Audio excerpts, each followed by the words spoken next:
जो माने संतान कामना कर से माने बहुत दिन है संतान क्षेत्र में समस्या होची संतान जनित समस्या देखा दौची डाक्तर परामर्श नेले सुधा तांको सफलता मिलूनी।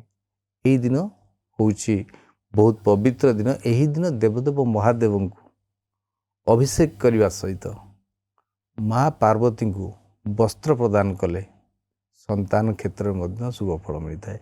यही दिन गणेश को पूजा कले जेहेतु व्यासदेव रूप से श्री गणेश महाभारत रचना करथिले।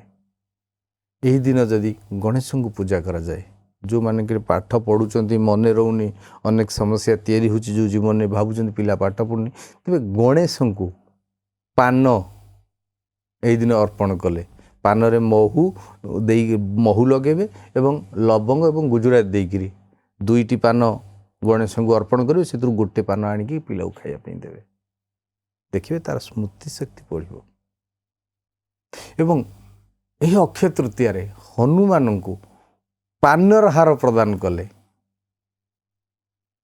अखंड क्षमतार अधिकारी।